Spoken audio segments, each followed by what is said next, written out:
복도를 지나가던 중 우연히 민지와 다른 승무원이 작은 목소리로 대화하는 것을 들었습니다. 저 할아버지 어떻게 비즈니스석에 앉게 된 거야? 완전 분위기 깨네. 자녀들이 선물해줬대. 그런데 기본 매너도 없어서 다른 승객들이 불편해하고 있어. 어떻게? 이코노미로 안내할까? 그럴 수는 없지. 티켓은 비즈니스니까 그냥 최소한의 서비스만 제공하자. 그들의 대화를 듣는 순간 남 회장의 가슴이 아팠습니다. 그의 아들이 이런 여성과 결혼한다고 생각하니 슬펐습니다. 사연을 듣고 난 후 각자의 의견을 댓글로 남겨주시기 바랍니다. 사소한 댓글이라도 사연자분에게 큰 힘이 될 수 있습니다. 각색될 수 있고 사연자분의 입장에서 구성될 수 있습니다. 남도원은 맑은 가을 저녁 고급 레스토랑의 창가 자리에 앉아 와인잔을 돌리며 생각에 잠겼습니다. 서울 청담동에 위치한 이 레스토랑은 그가 특별한 손님을 위해 자주 예약하는 곳이었습니다. 오늘의 특별한 손님은 다름 아닌 그의 아들 남준호와 그의 여자친구 박민지였습니다. 도원은 150억대 그룹의 회장으로 수십 년간 비즈니스 세계에서 다양한 인물들을 만나온 경험으로 사람의 본질을 꿰뚫어 보는 능력이 있었습니다. 레스토랑에 들어서는 준호와 민지를 보며 도원은 미소 지었습니다. 준호는 항상 그랬듯 신뢰감을 주는 모습으로 걸어왔고 민지는 완벽한 비율의 원피스를 입고 우아하게 걸어왔습니다. 태국 국적기 국제선 승무원으로 일하는 민지는 첫인상부터 너무 완벽해 보였습니다. 그것이 바로 도원이 의심하기 시작한 부분이었습니다. 아버님, 오래 기다리셨죠? 민지예요. 전에 얘기했던 여자친구입니다. 준호가 자리에 앉으며 말했습니다. 안녕하세요, 회장님. 드디어 뵙게 되어 정말 영광입니다. 민지가 공손히 인사하며 자리에 앉았습니다. 도원은 미소로 답하며 민지를 자세히 살펴보았습니다. 세련된 메이크업, 적절한 액세서리, 그리고 자신감 넘치는 태도까지 준비된 여자라는 인상이었습니다. 와인이 주문되고 음식이 나오는 동안 민지는 계속해서 준호를 칭찬하고 도원에게 관심을 보였습니다. 회장님, 준호 오빠가 항상 아버님 자랑을 정말 많이 해요. 사업적 통찰력도 대단하시지만 무엇보다 직원들을 가족처럼 챙기시는 모습이 정말 존경스럽다고요. 도원은 겉으로는 미소를 지었지만 내심 민지의 말 한마디 한마디가 너무 계산된 것처럼 느껴졌습니다. 그녀의 눈빛에는 뭔가 숨겨진 의도가 있는 듯 했습니다. 식사가 진행되는 동안 민지는 자연스럽게 준호의 회사 일에 관심을 보이며 몇 가지 조언을 건넸습니다. 승무원으로서 다양한 나라의 문화를 경험했다는 이야기와 함께 회사의 해외 진출에 도움이 될 만한 정보들을 언급했습니다. 준호는 그런 민지를 자랑스럽게 바라보며 도원에게 윙크를 보냈습니다. 아버님, 민지 정말 대단하죠? 전 정말 운이 좋아요. 준호가 민지의 어깨를 감싸며 말했습니다. 도원은 이런 모습을 보며 아들이 민지에게 완전히 빠져 있다는 것을 알 수 있었습니다. 그리고 이것이 그를 더욱 불안하게 만들었습니다. 수많은 사업 파트너들과 협상을 하면서 그는 위장된 친절함과 진심 어린 호의를 구분할 수 있었습니다. 민지의 행동은 너무나 완벽했고 그것이 오히려 의심을 키웠습니다.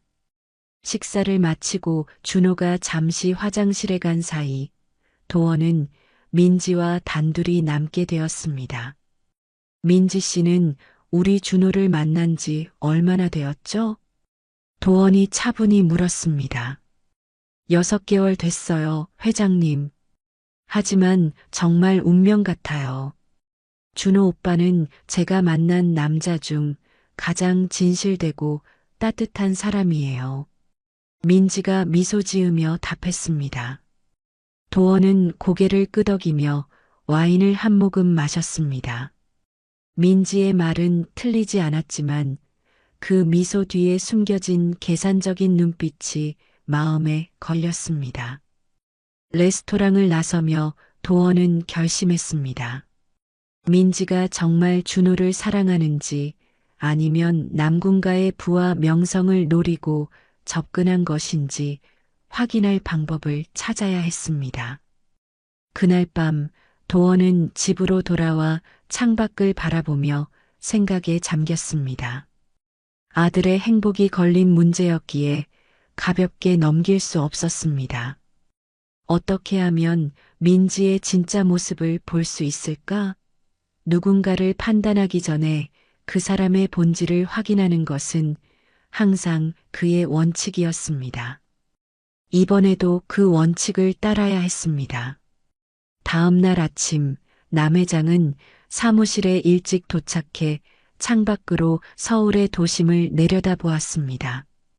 밤새 민지에 대한 생각으로 잠을 이루지 못했고 어떻게 그녀의 진심을 확인할 수 있을지 고민했습니다. 그의 회사는 그가 직접 읽어온 결실이었습니다.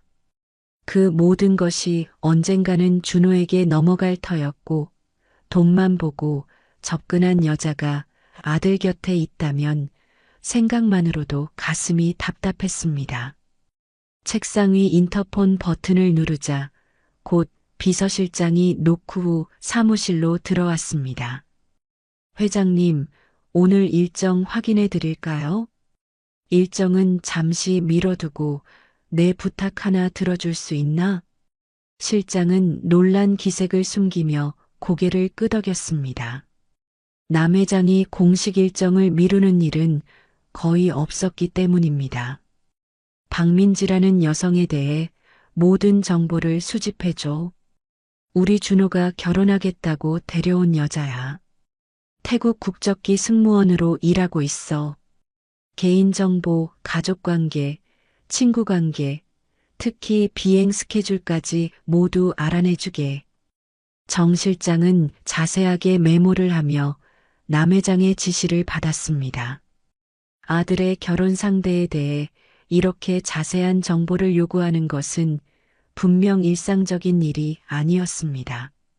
하지만 오랜 시간 남 회장을 모셔온 그는 더 이상의 질문 없이 고개를 숙였습니다. 바로 알아보겠습니다. 그날 오후 정 실장은 박민지에 관한 자세한 보고서를 가지고 돌아왔습니다.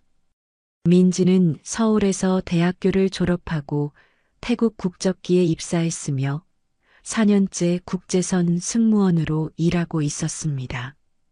가족은 부모님과 여동생이 있었고 부모님은 중소규모의 무역회사를 운영하고 있었습니다.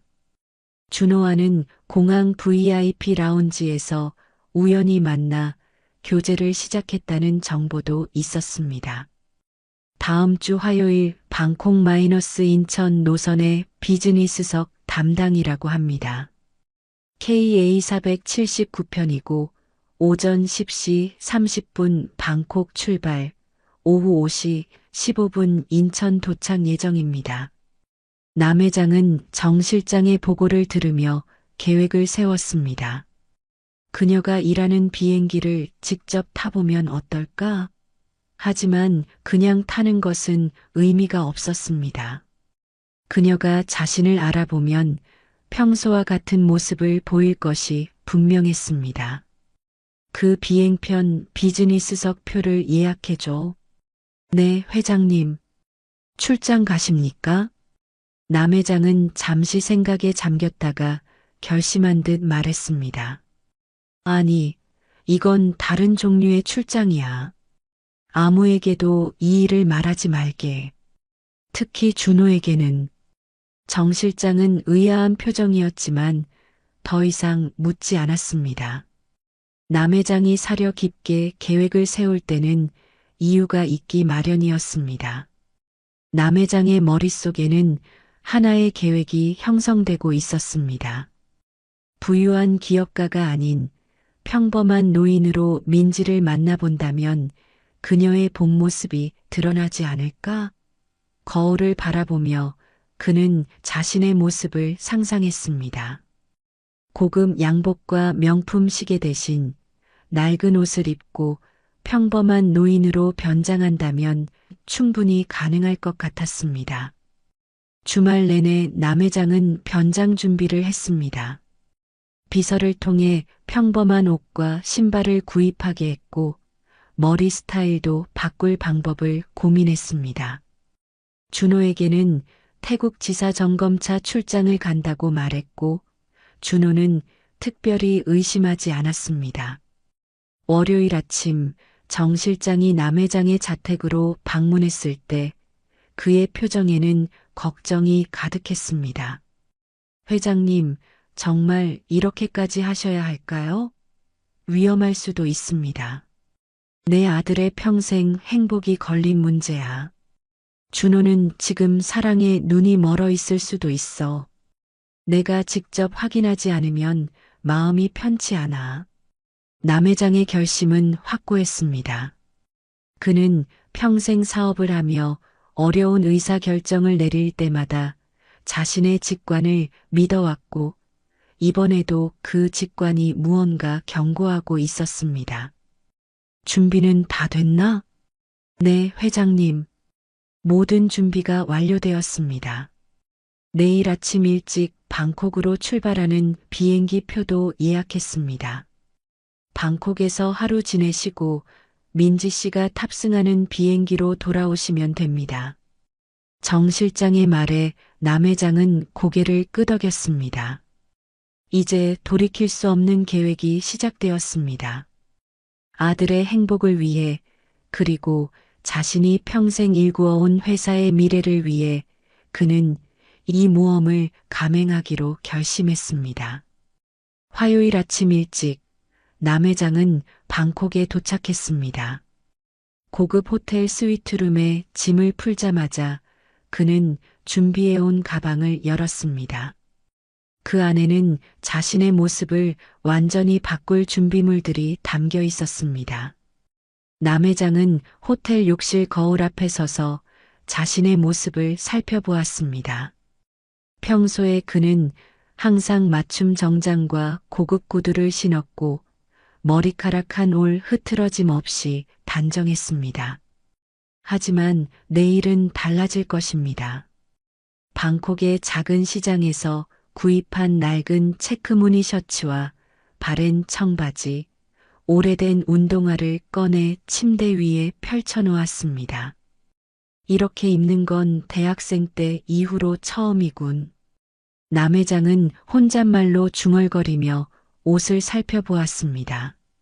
서울을 떠나기 전 그는 비서 정 실장의 도움을 받아 방콕의 지역시장 위치를 파악했고 도착하자마자 직접 찾아가 중고 의류를 구입했습니다. 현지인들 사이에서 헌 옷을 고르는 동안 그는 문득 자신의 어린 시절을 떠올렸습니다. 지금의 거대 기업을 일구기 전 그도 한때는 넉넉지 않은 가정에서 자랐습니다. 수염을 기르기 위해 면도기를 사용하지 않았고 평소에 바르던 값비싼 스킨케어 제품 대신 일반 로션만 사용했습니다. 머리에는 일부러 흰 머리가 더 도드라져 보이도록 가볍게 헤어 스프레이를 뿌렸습니다. 평소에는 절대 하지 않았을 행동들이었습니다. 저녁 내내 남 회장은 새로운 정체성을 연습했습니다. 거울 앞에서 허리를 약간 구부리고 걷는 법, 말투를 조금 더 느리고 투박하게 바꾸는 법을 연습했습니다. 특히 비즈니스석에서 처음으로 서비스를 받는 것처럼 어색하게 행동하는 방법을 반복해서 연습했습니다. 그는 메뉴에 당황하는 표정을 연습하며 말했습니다. 그의 연기는 완벽해야 했습니다. 한 번도 비즈니스석을 이용해 보지 않은 노인의 모습을 자연스럽게 연출해야 했기 때문입니다.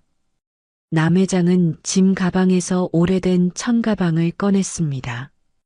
이건 서울의 광장시장에서 특별히 구입한 것이었습니다.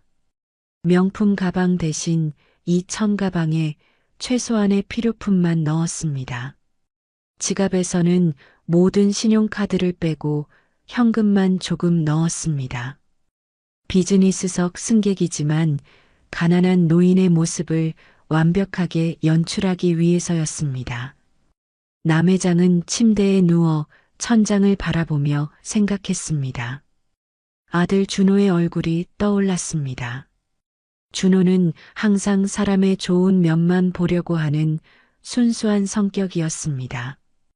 그런 아들이 자신의 재산만 노리는 여자에게 속았다면 생각만으로도 가슴이 아팠습니다. 밤새 잠을 설치던 남 회장은 새벽 5시에 일어나 마지막 준비를 마쳤습니다. 화장실에서 머리를 살짝 헝클어뜨리고 세수도 대충 한 채 낡은 옷을 입었습니다.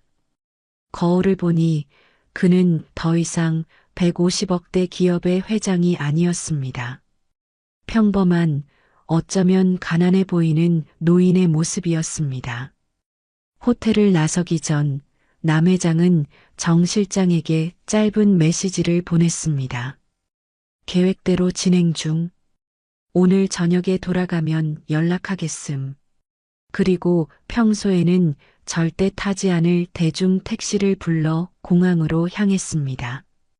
방콕 수완나품 공항에 도착한 남 회장은 일부러 일반 체크인 카운터에서 줄을 섰습니다. 평소라면 VIP 전용 체크인을 이용했겠지만 오늘은 달랐습니다. 낡은 옷을 입은 그를 본 체크인 카운터 직원이 의아한 표정을 지었습니다. 비즈니스석 티켓이신데 혹시 착오가 있으신 건 아닌가요? 남 회장은 어색한 미소를 지으며 대답했습니다. 아니요, 맞습니다. 자녀들이 선물해준 티켓이에요. 체크인을 마치고 보안 검색대를 통과한 후 그는 비즈니스 라운지 입구에 도착했습니다. 라운지 직원도 그의 모습을 보고 당황했지만 티켓을 확인하고는 정중하게 안내해 주었습니다. 라운지에서 커피 한 잔을 마시며 남 회장은 마음을 다잡았습니다. 곧 민지를 만나게 될 것입니다. 그녀가 가난해 보이는 노인에게 어떤 태도를 보일지 그것이 바로 그녀의 진짜 모습을 보여줄 열쇠가 될 것입니다. 탑승 시간이 다가오자 남 회장은 라운지를 나와 게이트로 향했습니다. 평소 같으면 비즈니스석 우선 탑승 시간에 맞춰 나갔겠지만 오늘은 일부러 늦게 나가 일반 탑승줄에 섰습니다. 주변 승객들은 모두 깔끔한 정장이나 고급 브랜드의 캐주얼 차림이었습니다. 반면 남 회장의 낡은 체크무늬 셔츠와 바랜 청바지는 그 속에서 유난히 눈에 띄었습니다. 몇몇 승객들이 그를 힐끗거리며 의아한 시선을 보냈지만 남 회장은 그런 시선에 아랑곳하지 않는 듯 평범한 표정을 유지했습니다. 내면에서는 긴장감이 점점 커지고 있었습니다. 곧 민지를 만나게 될 테니까요. 게이트에 도착하자 멀리서 민지의 모습이 보였습니다. 그녀는 단정한 태국 국적기 유니폼을 입고 밝은 미소로 승객들을 맞이하고 있었습니다. 남 회장은 천천히 줄을 따라 이동했고 마침내 그의 차례가 되었습니다. 안녕하세요. 즐거운 여행 되세요. 민지는 자동적인 미소를 지으며 남 회장의 탑승권을 확인했습니다. 그녀의 눈에는 어떠한 인식의 흔적도 없었습니다. 변장은 성공적이었습니다.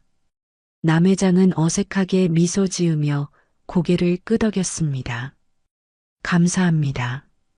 남 회장은 이렇게 간단한 대화만 나누고 비행기 안으로 들어갔습니다. 기내에 들어서자 다른 승무원이 그를 비즈니스석으로 안내했습니다.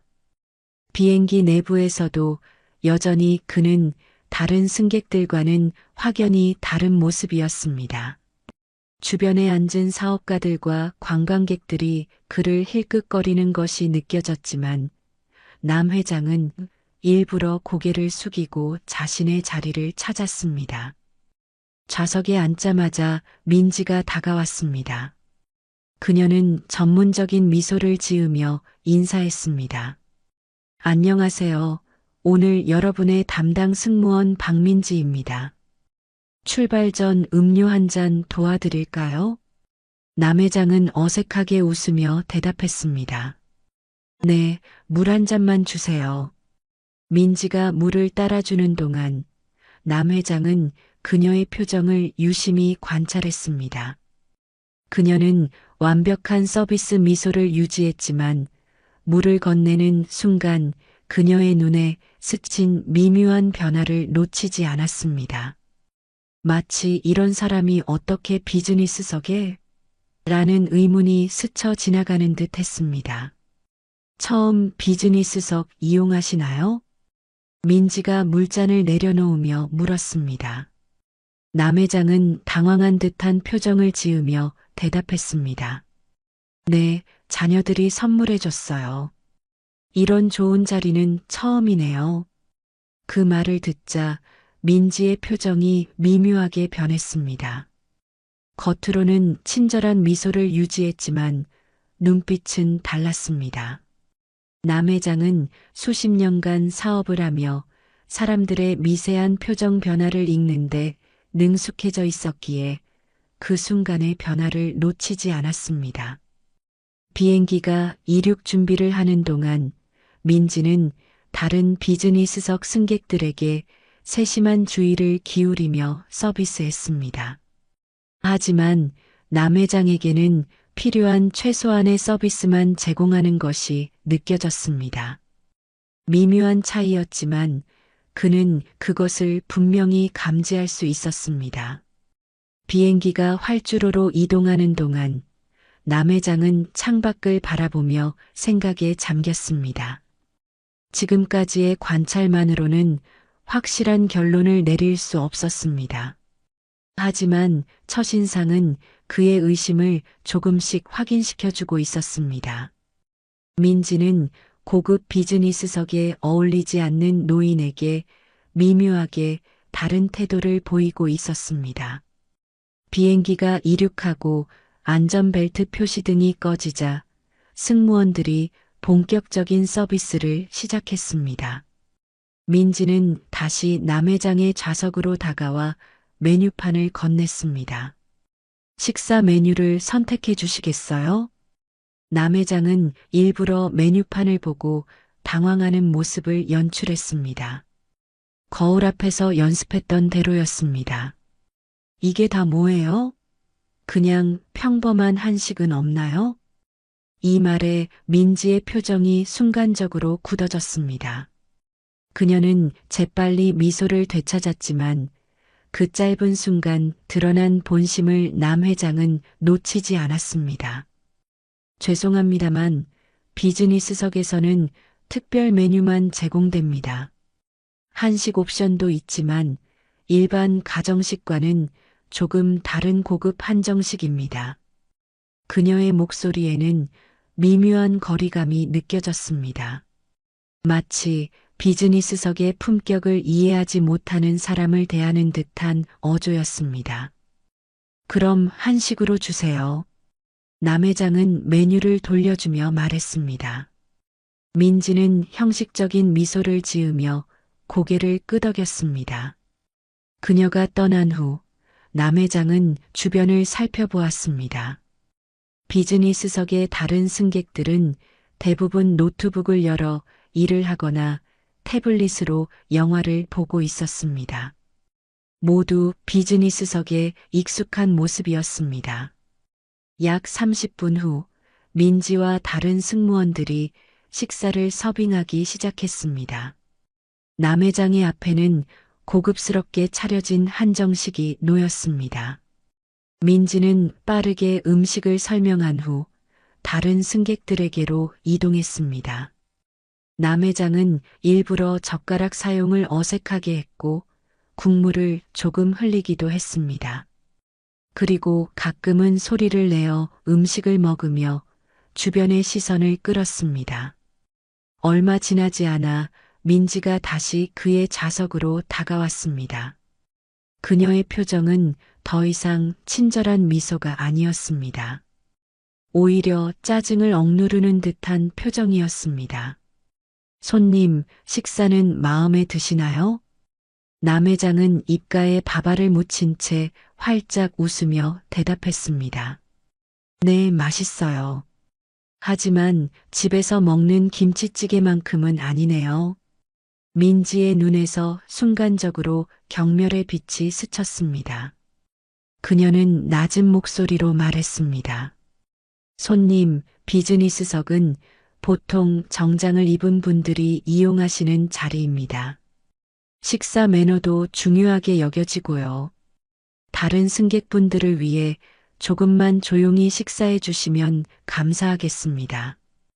그녀의 말에 담긴 의미를 남회장은 정확히 알아차렸습니다. 당신 같은 사람은 이 자리에 어울리지 않는다는 뜻이었습니다. 남회장은 순진한 표정으로 물었습니다. 제가 뭐 잘못했나요? 민지는 잠시 당황한 듯 했지만 곧 형식적인 미소를 지으며 대답했습니다. 아닙니다. 다만 다른 승객분들을 위해 협조 부탁드립니다. 그녀가 떠난 후 남회장은 창밖을 바라보며 생각에 잠겼습니다. 지금까지의 관찰로는 민지가 가난해 보이는 노인에게 분명히 다른 태도를 보이고 있다는 것이 확실해졌습니다. 하지만 더 확실한 증거가 필요했습니다. 식사를 마친 후 남회장은 일부러 트레이를 깔끔하게 정리하지 않고 그대로 두었습니다. 다른 승객들의 트레이는 민지가 즉시 수거해 갔지만 그의 것은 한참 후에야 다른 승무원이 와서 치워갔습니다.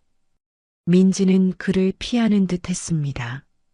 화장실에 가기 위해 자리에서 일어난 남회장은 일부러 비틀거리며 걸었습니다. 복도를 지나가던 중 우연히 민지와 다른 승무원이 작은 목소리로 대화하는 것을 들었습니다. 저 할아버지 어떻게 비즈니스석에 앉게 된 거야? 완전 분위기 깨네. 자녀들이 선물해줬대. 그런데 기본 매너도 없어서 다른 승객들이 불편해하고 있어.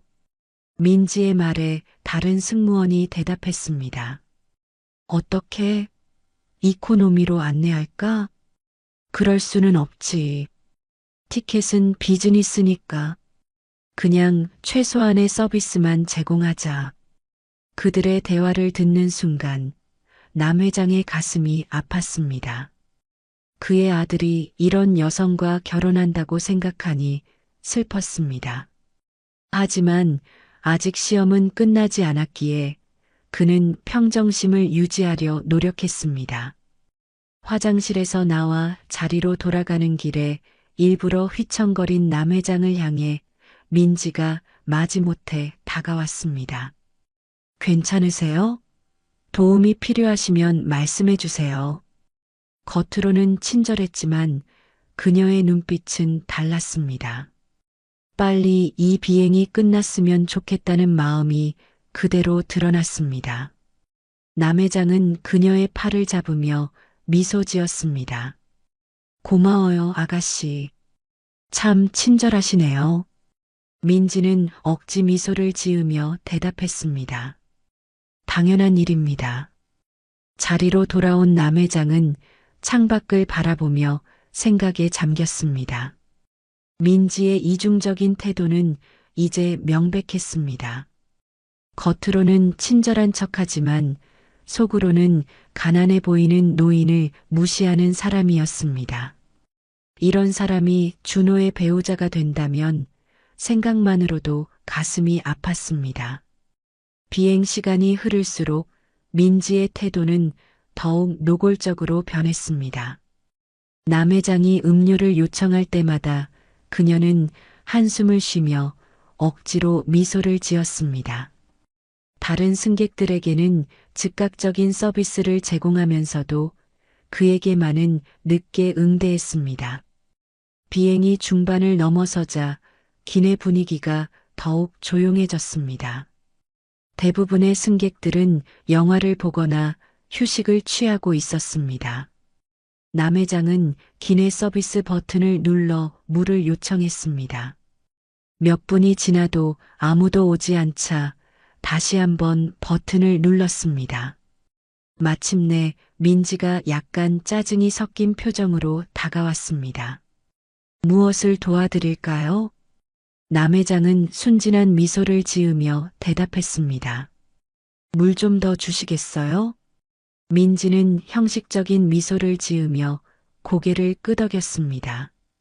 하지만 물을 가져오는데 생각보다 오랜 시간이 걸렸고 마침내 물을 건네줄 때 약간 흔들리는 바람에 물이 남 회장의 바지에 몇 방울 떨어졌습니다. 죄송합니다. 그녀는 형식적인 사과를 했지만 눈빛에서는 전혀 미안함이 느껴지지 않았습니다. 남 회장은 그저 미소로 받아들였습니다. 괜찮아요. 실수는 누구나 할 수 있죠. 민지가 자리를 뜬 후 옆 좌석의 중년 사업가가 작은 목소리로 말을 걸었습니다. 그 승무원 태도가 좀 그렇네요. 불만 제기하시는 게 어떨까요? 남 회장은 고개를 저었습니다. 괜찮습니다. 나이 든 사람은 이런 대우에 익숙해요. 사실 그는 전혀 익숙하지 않았습니다. 150억대 기업의 회장으로서 항상 최고의 대우를 받아왔기 때문입니다. 하지만 지금은 연기 중이었기에 무시당하는 노인의 역할을 충실히 해내야 했습니다. 비행이 후반부에 접어들자 민지와 2명의 다른 승무원이 남 회장의 좌석으로 다가왔습니다. 그들은 서로 눈빛을 교환하더니 민지가 조심스럽게 입을 열었습니다. 손님, 혹시 이코노미석으로 자리를 옮기시면 어떨까요? 지금 빈자리가 있는데 거기가 좀 더 편하실 것 같습니다. 남 회장은 순간 귀를 의심했습니다. 비즈니스석 티켓을 가진 승객에게 이코노미로 옮기라니 이건 명백한 모욕이었습니다. 주변 승객들의 시선이 일제히 그들에게 모였습니다. 창피함과 분노가 동시에 치밀어 올랐지만 남 회장은 침착함을 유지했습니다. 제가 왜 자리를 옮겨야 하죠? 이 자리 티켓을 샀는데요. 민지는 낮은 목소리로 대답했습니다. 다른 승객분들이 조금 불편해하셔서요. 비즈니스석에는 특정한 분위기가 있잖아요. 그녀의 말에 담긴 의미를 정확히 이해했습니다. 남 회장의 외모와 행동이 고급 좌석의 품격에 맞지 않는다는 뜻이었습니다. 남 회장은 고개를 천천히 저었습니다. 죄송하지만 저는 여기 있을 권리가 있습니다. 제 자리에서 비행을 마치겠습니다. 민지의 얼굴이 붉어졌습니다. 분노를 억누르는 듯 했습니다. 그녀는 형식적인 미소를 지으며 물러났지만 그 뒤로 다른 승무원들과 작은 소리로 대화하는 모습이 보였습니다. 남 회장은 그들의 대화를 듣기 위해 귀를 기울였습니다. 어떻게? 저 할아버지 때문에 다른 손님이 불만을 제기하셨어. 이런 경우는 처음이네. 기장님께 보고할까? 그냥 비행 끝날 때까지 최소한의 서비스만 제공하자. 얼마 안 남았어. 그들의 대화를 듣고 난 남 회장은 이제 충분한 증거를 얻었다고 판단했습니다. 민지는 가난해 보이는 노인을 공개적으로 무시하고 비즈니스석에서 쫓아내려 할 정도로 이중적인 사람이었습니다. 이런 사람이 준호의 아내가 된다면 남가문은 물론 준호의 인생도 불행해질 것이 분명했습니다. 비행기가 인천에 가까워지면서 착륙 준비 안내방송이 나왔습니다. 남 회장은 좌석을 똑바로 세우고 안전벨트를 맸습니다. 창밖으로 보이는 한국의 풍경을 바라보며 깊은 한숨을 내쉬었습니다. 그는 아들에게 진실을 어떻게 전할지 고민했습니다. 준호는 민지를 진심으로 사랑하고 있었고 그녀의 이중적인 면모를 알게 되면 큰 상처를 받을 것이 분명했습니다. 민지는 착륙 준비 과정에서도 남 회장을 철저히 무시했습니다. 다른 비즈니스석 승객들에게는 개인적으로 인사하고 안전벨트를 확인해 주면서도 그에게는 시선조차 주지 않았습니다. 이제 남 회장은 결심했습니다. 비행기가 착륙한 후 모든 승객이 내리고 나면 민지에게 자신의 정체를 밝힐 것입니다. 그것이 이 위험한 계획의 마지막 단계였습니다. 비행기가 태국에서 한국으로 향하는 동안 서울에서는 남준호가 특별한 날을 준비하고 있었습니다. 그는 아침 일찍 일어나 정성껏 차려입었습니다. 오늘은 그에게 인생의 전환점이 될 날이었기 때문입니다. 민지에게 프로포즈할 날이었습니다. 준호는 가장 먼저 사장실의 금고를 열고 작은 벨벳 상자를 꺼냈습니다. 상자 안에는 그가 몇 주 전 청담동 보석상에서 특별히 주문한 다이아몬드 반지가 들어 있었습니다. 2캐럿 다이아몬드가 박힌 플래티넘 반지는 가격이 1,500만 원이 넘었지만 사랑하는 사람을 위한 것이라 아깝지 않았습니다. 드디어 오늘이구나. 준호는 반지를 바라보며 미소 지었습니다. 그는 이날을 위해 몇 주 동안 준비해 왔습니다. 인천공항 근처에 고급 레스토랑을 예약했고 창문 너머로 활주로가 보이는 특별한 자리를 요청했습니다. 민지가 일하는 비행기가 착륙하는 모습을 보며 프로포즈하는 것이 그의 로맨틱한 계획이었습니다. 이사님, 일시회에 준비되었습니다. 비서의 목소리에 준호는 상자를 재빨리 주머니에 넣고 고개를 끄덕였습니다. 오늘 오후까지는 회사 일에 집중해야 했습니다. 남성그룹의 미래를 이끌어갈 그에게는 책임감이 무거웠지만 오늘만큼은 마음이 들떠 있었습니다. 회의실에서 여러 임원들과 미래 전략을 논의하면서도 준호의 마음은 자꾸 민지와의 미래로 향했습니다. 그녀와 함께할 결혼식, 신혼여행, 그리고 행복한 가정의 모습이 그의 머릿속에서 그려졌습니다. 민지는 그가 만난 여성들 중 가장 완벽했습니다. 똑똑하고 아름답고 그의 사업에도 관심을 가져주었습니다. 이상으로 3분기 해외 사업 계획 보고를 마치겠습니다. 임원의 말에 준호는 생각에서 깨어났습니다. 회의가 끝난 후 그는 사무실로 돌아와 남은 업무를 빠르게 처리했습니다. 시계를 확인하니 이미 오후 3시였습니다. 민지의 비행기는 오후 5시 15분에 도착할 예정이었고 그는 적어도 1시간 전에 공항에 도착해야 했습니다.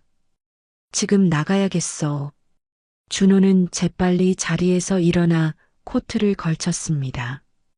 비서에게 남은 일정을 취소하고 내일 처리하라고 지시한 후 지하 주차장으로 향했습니다. 그의 검은색 스포츠카는 언제나처럼 반짝반짝 빛나고 있었습니다. 운전석에 앉아 엔진을 켜기 전 준호는 다시 한번 주머니 속 반지 상자를 확인했습니다. 도로는 평소보다 혼잡했지만 준호의 마음은 이미 공항에 가 있었습니다. 라디오에서는 그의 기분을 더욱 좋게 만드는 밝은 팝송이 흘러나왔고 그는 따라 부르며 운전대를 두드렸습니다. 이런 들뜬 기분은 오랜만이었습니다. 인천공항에 도착한 준호는 VIP 주차장에 차를 세우고 공항 안으로 향했습니다. 그는 아버지가 비즈니스 출장으로 태국에 갔다는 사실을 알고 있었지만 민지와 동일한 비행기에 탔다는 것은 꿈에도 생각하지 못했습니다. 더구나 아버지가 가난한 노인으로 변장하여 민지를 시험하고 있다는 사실은 더더욱 상상할 수 없었습니다. VIP 라운지에 도착한 준호는 창가 자리에 앉아 커피를 주문했습니다. 라운지 직원이 그를 알아보고 정중하게 인사했습니다. 이사님, 오늘은 누구를 마중 나오셨나요? 여자친구가 오늘 근무를 마치고 돌아와요. 특별한 날이 될 것 같습니다. 준호는 미소를 지으며 대답했습니다. 직원은 축하의 말을 건네고 물러났습니다. 창밖으로는 넓은 활주로가 보였고 다양한 비행기들이 이착륙하는 모습이 발견됐습니다. 곧 민지가 탄 비행기도 저 활주로에 착륙할 것이라고 생각하니 가슴이 설렜습니다. 준호는 손을 뻗어 주머니에서 반지 상자를 꺼내 열어보았습니다. 다이아몬드가 라운지의 조명 아래서 반짝였습니다. 그는 프로포즈 멘트를 마음속으로 다시 한번 되새겼습니다. 거울 앞에서 수십 번은 연습했지만 아직도 긴장이 되었습니다. 민지야, 내 인생에 들어와줘서 고마워. 앞으로의 모든 순간을 함께 하고 싶어. 나와 결혼해 줄래? 단순한 말이었지만 그의 진심이 담긴 프로포즈였습니다. 너무 과하게 꾸미지 않고 있는 그대로의 마음을 전하고 싶었습니다. 준호는 상자를 닫고 다시 주머니에 넣었습니다. 시계를 보니 민지의 비행기가 착륙하기까지 30분이 남았습니다. 창밖으로 태국 국적기가 천천히 활주로에 접근하는 모습이 보였습니다. 준호의 심장은 더욱 빠르게 뛰기 시작했습니다. 곧 프로포즈할 시간이 다가오고 있었습니다. 준호는 준비해온 꽃다발을 들고 입국장 앞으로 이동했습니다. 민지가 나오는 순간 그녀에게 달려가 반지를 꺼내며 프로포즈할 계획이었습니다. 그는 주머니 속 반지 상자를 만지작거리며 초조하게 기다렸습니다. 준호는 행복한 미소를 지었습니다. 하지만 그는 알지 못했습니다. 그 비행기에 아버지가 탑승해 있었다는 사실을, 그리고 민지의 진짜 모습을 목격했다는 것을 말입니다. 곧 그의 행복한 계획은 예상치 못한 방향으로 흘러가게 될 것이었습니다. 비행기가 인천공항에 완벽하게 착륙했습니다. 기내방송이 나오고 승객들이 하나둘씩 짐을 챙겨 일어나기 시작했습니다. 남회장은 서두르지 않고 자리에 앉아 있었습니다. 대부분의 승객들이 비행기를 떠날 때까지 기다리는 것이 그의 계획이었습니다. 민지는 출구 근처에서 다른 승무원들과 함께 승객들에게 마지막 인사를 건네고 있었습니다. 마침내 비행기가 거의 비었을 때 남회장은 천천히 자리에서 일어나 출구를 향해 걸어갔습니다. 그의 가슴은 빠르게 뛰고 있었지만 표정은 평온했습니다. 이제 정체를 드러낼 시간이 왔습니다. 민지 앞에 다가선 남회장은 살짝 미소를 지었습니다. 좋은 서비스였습니다. 민지는 형식적인 미소를 지으며 고개를 숙였습니다. 감사합니다. 다음에 또 뵙겠습니다. 남 회장은 이제 가면을 벗을 준비가 되었습니다. 민지 씨, 저를 기억하지 못하시나요? 민지는 의아한 표정으로 남 회장을 다시 바라보았습니다. 그녀의 눈에는 혼란스러움이 역력했습니다. 죄송하지만 처음 뵙는 것 같은데요. 남 회장은 천천히 자세를 바로하고 가난한 노인의 목소리가 아닌 평소의 당당한 목소리로 말했습니다. 정말 그런가요? 남준호 씨 아시죠? 그 말을 듣는 순간 민지의 얼굴이 하얗게 변했습니다. 그녀의 눈이 커지며 놀라움과 공포가 섞인 표정이 되었습니다. 뭐라고요? 남 회장님이세요? 그렇습니다. 나는 남도원입니다. 그리고 당신이 우리 준호와 결혼하려는 박민지 씨군요. 민지의 몸이 가늘게 떨리기 시작했습니다. 그녀는 말을 더듬으며 변명하려 했습니다. 회장님, 이건 오해예요. 제가 알아보지 못했어요. 정말 죄송합니다. 남 회장은 고개를 저었습니다. 오해가 아닙니다. 당신의 진짜 모습을 보기 위해 이런 모습으로 비행기에 탔어요. 그리고 충분히 보았습니다. 민지는 급하게 주변을 둘러보더니 목소리를 낮추어 말했습니다. 회장님, 여기서 이야기하기는 좀 그렇습니다. 다른 곳으로 가서 대화할 수 있을까요? 그럴 필요 없습니다. 내가 할 말은 이미 마음속에 정리되어 있으니까요. 남 회장의 목소리에는 단호함이 느껴졌습니다. 민지의 표정이 더욱 굳어졌습니다. 그녀는 이제 자신의 행동을 모두 지켜봤다는 사실을 알고 당황하고 있었습니다. 회장님, 정말 죄송합니다. 제가 잘못했어요. 하지만 이건 업무 중의 일이고 개인적인 감정과는 별개입니다. 저는 정말 준호 씨를 사랑해요. 남 회장은 쓴웃음을 지었습니다. 사랑이요? 진정한 사랑은 상대의 외모나 지위, 돈에 좌우되지 않습니다. 당신은 낡은 옷을 입은 노인을 무시했어요. 그게 당신의 진짜 모습입니다. 민지의 눈에 눈물이 고였습니다. 진심인지 연기인지 구분하기 어려웠습니다. 회장님, 제발 준호 씨에게 이 일을 말하지 말아주세요. 제가 정말로 반성하고 있어요. 늦었습니다. 나는 이미 결정했어요. 당신 같은 사람은 우리 준호의 배우자로 적합하지 않습니다.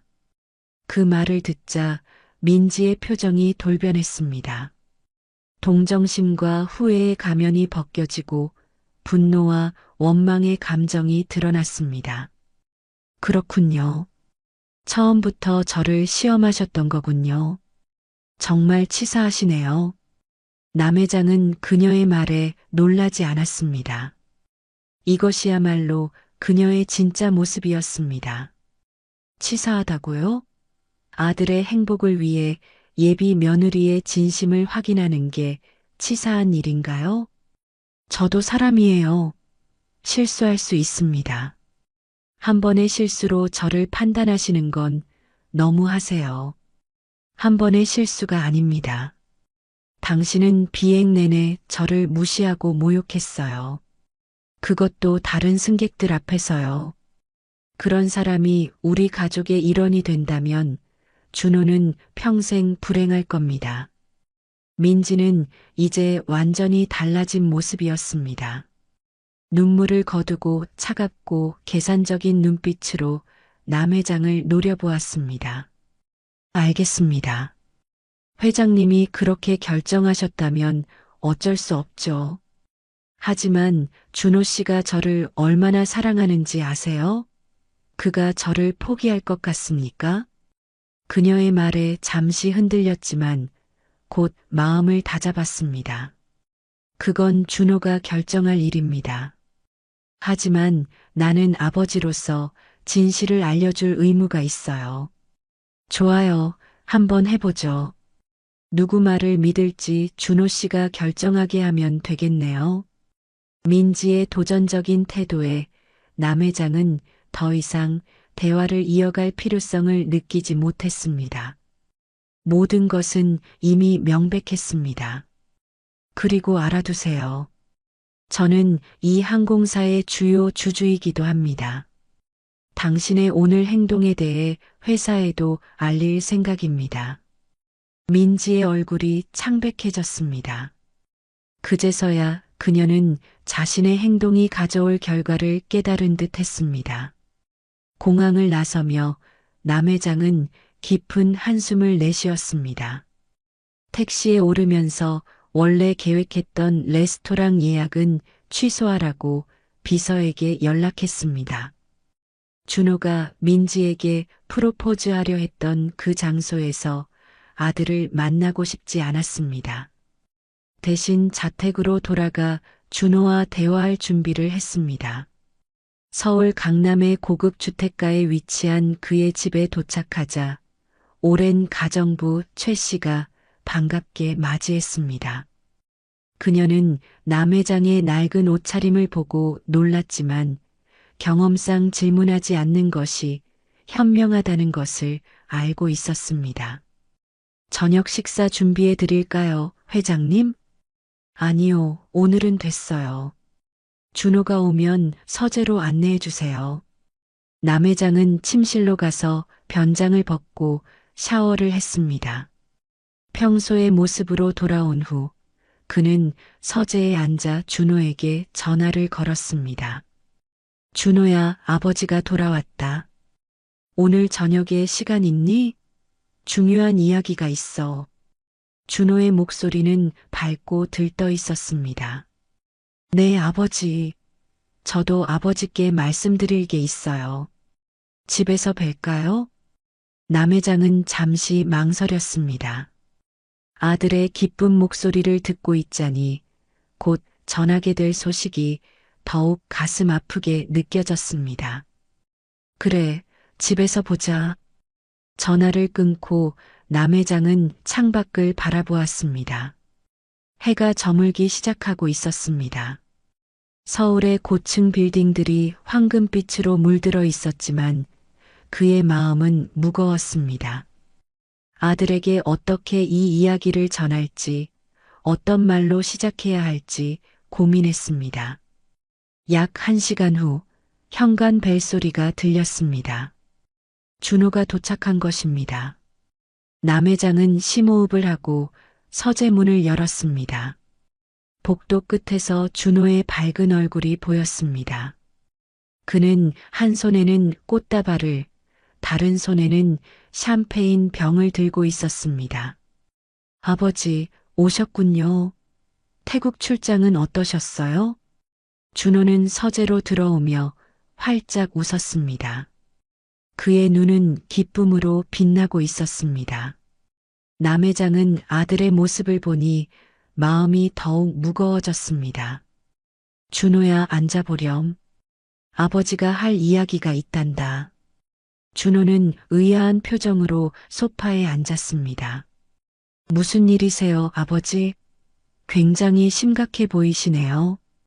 남 회장은 잠시 침묵했다가 결심한 듯 말을 이었습니다. 사실 아버지가 태국에 간 게 아니다. 민지가 근무하는 비행기를 탔단다. 준호의 표정이 순간 굳어졌습니다. 무슨 말씀이세요? 남 회장은 천천히 하나하나 모든 이야기를 들려주었습니다. 민지를 시험해 보기로 한 결심부터 가난한 노인으로 변장한 일, 비행기에서 민지가 자신을 대했던 태도까지 말입니다. 그리고 마지막으로 비행기에서 내릴 때 정체를 밝힌 일과 민지의 돌변한 태도까지 모두 설명했습니다. 말을 마치자 준호의 얼굴에는 믿기지 않는다는 표정이 가득했습니다. 그의 손에 들고 있던 샴페인 병은 이미 그의 무릎 위에 힘없이 놓여 있었고 꽃다발은 소파 옆에 떨어져 있었습니다. 아버지, 그럴 리가 없어요. 민지는 그런 사람이 아니에요. 분명 오해가 있었을 거예요. 예상했던 반응이었습니다. 사랑에 빠진 사람은 상대의 단점을 보지 못하는 법입니다. 준호야, 아버지가 직접 경험한 일이다. 민지는 겉과 속이 다른 사람이야.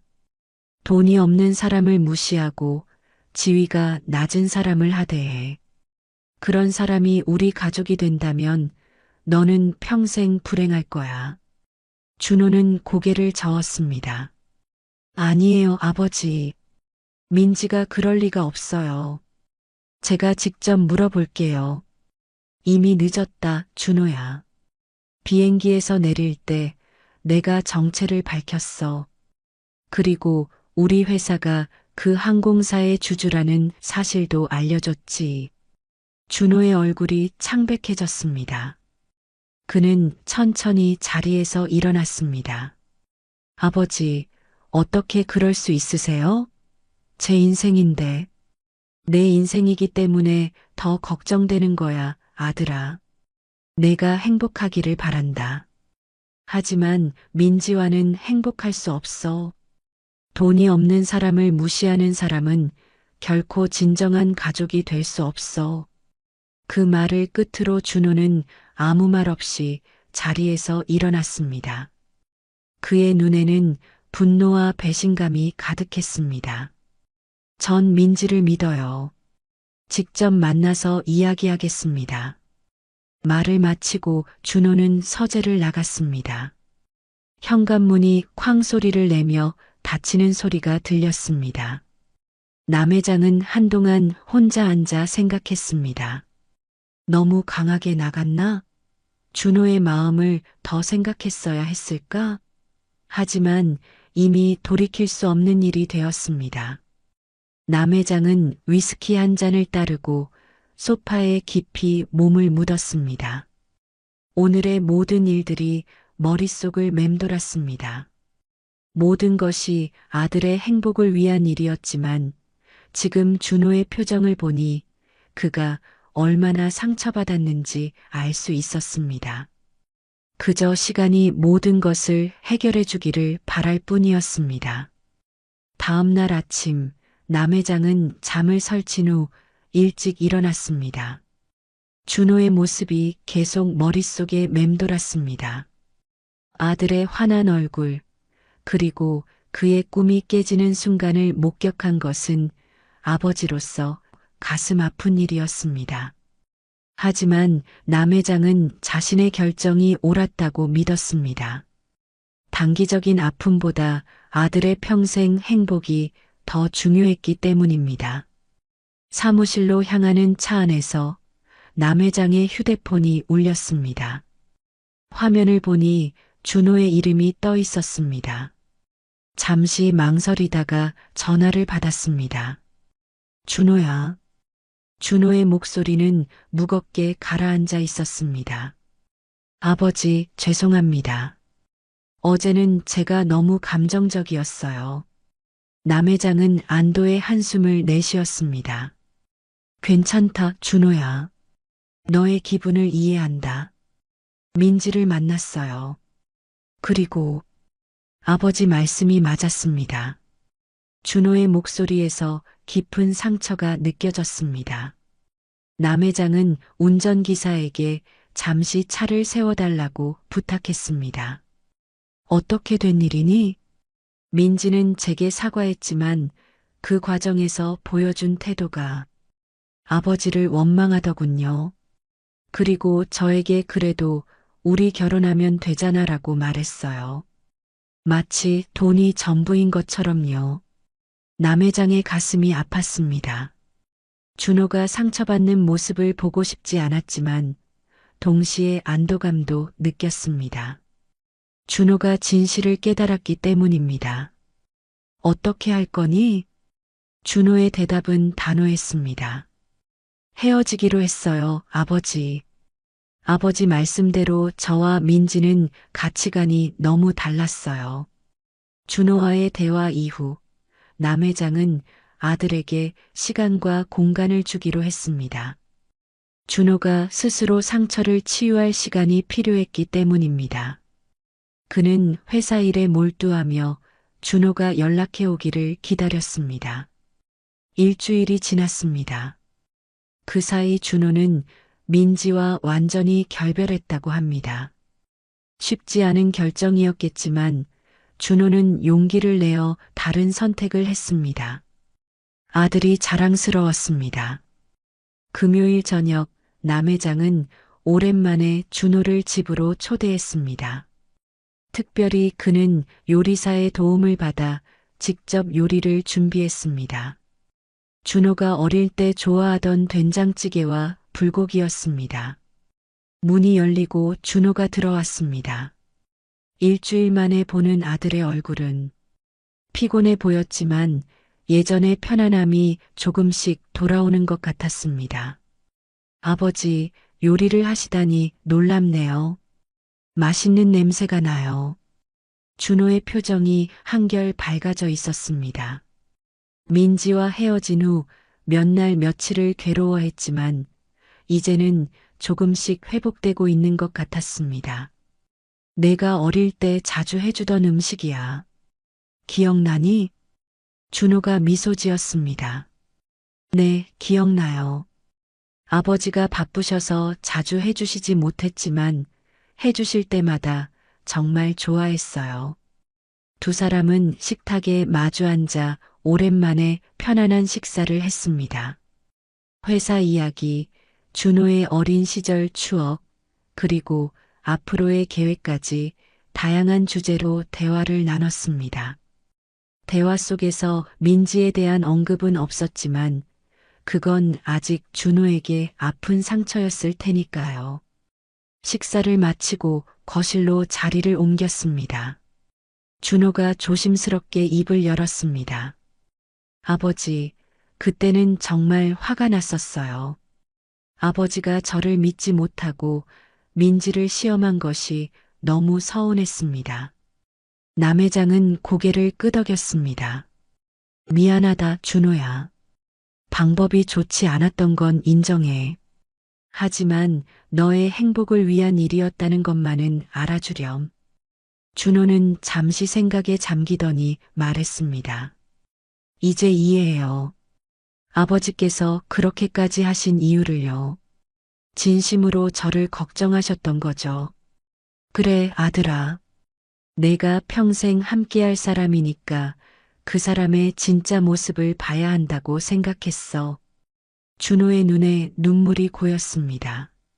아버지, 어른이 됐는데 아직도 아버지 도움이 필요하네요. 남 회장은 준호의 손을 꼭 잡았습니다. 나이가 몇이든 부모는 항상 자식을 걱정하는 법이야. 준호가 고개를 끄덕였습니다. 앞으로는 사람을 볼 때 외모나 지위보다 그 사람의 본질을 보려고 노력할게요. 아버지께서 가르쳐 주신 소중한 교훈이에요. 두 사람은 그날 밤 오랜 시간 이야기를 나눴습니다. 아버지와 아들로서 또 인생의 선배와 후배로서요. 비록 민지와의 일은 아픈 경험이었지만 그 과정에서 부자의 관계는 더욱 단단해졌습니다. 준호야, 언젠가 너의 진정한 반쪽을 만날 거야. 그땐 아버지가 응원할게.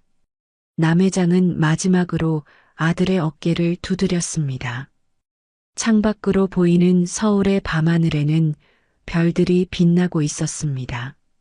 어두운 구름이 지나간 후 더 밝은 빛이 보이는 것처럼 아픔 이후에는 더 큰 행복이 기다리고 있을 것이라는 희망을 두 사람 모두 느끼고 있었습니다. 사연을 듣고 댓글을 남겨주시기 바랍니다. 사소한 의견일지라도 사연자분에게는 큰 힘이 됩니다. 노골적인 악성 댓글은 사연자분에게 상처가 될 수 있으니 삼가 주시기 바랍니다.